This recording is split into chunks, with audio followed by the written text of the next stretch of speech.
UGC ने जून 2025 answer keys release होने के बाद में चैलेंज के लिए आंसर किया है, यानी प्रोविजनल आंसर किया है, और हमें कुछ दिन मिले उसको चैलेंज करने के। तो आखिर जिन स्टूडेंट्स ने चैलेंज किया है या जिन्होंने चैलेंज नहीं किया है, क्या आपके स्कोर्स चेंज होंगे जब फाइनल स्कोर्स आएगा, किन क्वेश्चंस के मार्क्स सबको मिलने वाले हैं, इन सारी चीज़ों के ऊपर हम आज डिस्कशन करेंगे। कुछ क्वेश्चंस ऐसे होते हैं किसी किसी सब्जेक्ट के अंदर, किसी किसी पेपर के अंदर, जैसे पॉल साइंस के अंदर एक क्वेश्चन था for paper number 1, reading comprehension का आई गेस क्वेश्चन था, या किसी एक टॉपिक का जो क्वेश्चन गलत आया था। तो ऐसे क्वेश्चंस जहाँ पे या तो इधर क्वेश्चन गलत है या तो कोई ऑप्शन गलत है या कुछ कुछ भी फैक्चुअल इन्फॉर्मेशन उसके अंदर मिसिंग है क्वेश्चन के अंदर, ऐसे क्वेश्चंस यूजीसी के अंदर ड्रॉप हो जाते हैं, यानी उसकी आंसर की आती है 9। अब आपके जो आंसर की में 9 होता है उसका अर्थ होता है कि वो क्वेश्चन ड्रॉप हो गया है। अब उस क्वेश्चन को जिसने जिसने एग्जामिनेशन में अपीयर किया होगा, अब अगर मैं वो क्वेश्चन एग्जाम में छोड़ के आई हूँ, let's say for an example वो क्वेश्चन नंबर 47 था और मैंने एग्जामिनेशन में क्वेश्चन नंबर 47 अपीयर ही नहीं किया और वो क्वेश्चन ड्रॉप हो गया है, तो मुझे मार्क्स नहीं मिलने वाले। शर्त ये है कि मैंने वो क्वेश्चन अपीयर किया हो, अब वो क्वेश्चन ड्रॉप हो गया है, तो मुझे उस क्वेश्चन के 2 मार्क्स मिलेंगे। ये पहला केस सिनेरियो होता है ड्रॉप क्वेश्चंस के केस में, कि ड्रॉप क्वेश्चन के नंबर उनको मिलते हैं जिन स्टूडेंट्स ने वो क्वेश्चन अटेम्प्ट किया होता है, पहला चीज।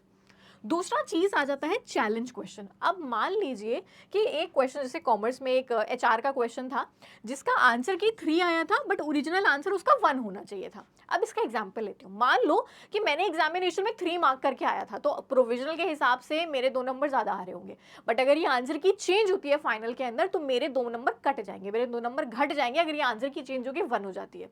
और जिन स्टूडेंट्स ने 1 मार्क किया था उनके 2 नंबर बढ़ जाएंगे फाइनल रिजल्ट्स के अंदर या फाइनल आंसर की के अंदर। अब मानो मैंने 1 मार्क किया था बट मैंने चैलेंज नहीं किया, चैलेंज किसी और ने किया, तो क्या मेरे मार्क्स इंक्रीज होंगे? Definitely yes. जैसे आंसर की चेंज होती है, आपने उस क्वेश्चन को चैलेंज किया हो या ना किया हो, अगर आपने वो क्वेश्चन सही किया था तो आपको डेफिनेटली उसके नंबर मिलने वाले हैं, इवन इफ आपने वो क्वेश्चन चैलेंज ना किया हो। तो ड्रॉप क्वेश्चन के मार्क्स किसको मिलेंगे? जिसने उस क्वेश्चन को अपीयर किया होगा।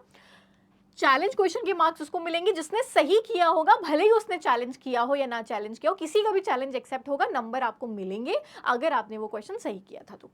फिर आ जाता है मार्क्ड फॉर रिव्यू। अब बहुत सारे बच्चे होते हैं एग्जामिनेशन के अंदर जो एक क्वेश्चन का आंसर मार्क करते हैं और फिर उसको मार्क फॉर रिव्यू पे डाल देते हैं, एंड में आंसर चेंज नहीं कर पाते। तो अगर आपने कोई क्वेश्चन मार्क फॉर रिव्यू पे डाला था और आपने उसको बाद में चेंज नहीं किया, मान लीजिए आंसर मार्क किया था लेकिन मार्क फॉर रिव्यू पे डाला हुआ था, तो और अगर वो सही निकल गया है तो डेफिनेटली आपको उसके नंबर मिलेंगे। हाँ, बिना आंसर मार्क के मार्क फॉर रिव्यू पे डाला था तब तो डेफिनेटली कोई मार्क्स आपको नहीं मिलने वाले हैं।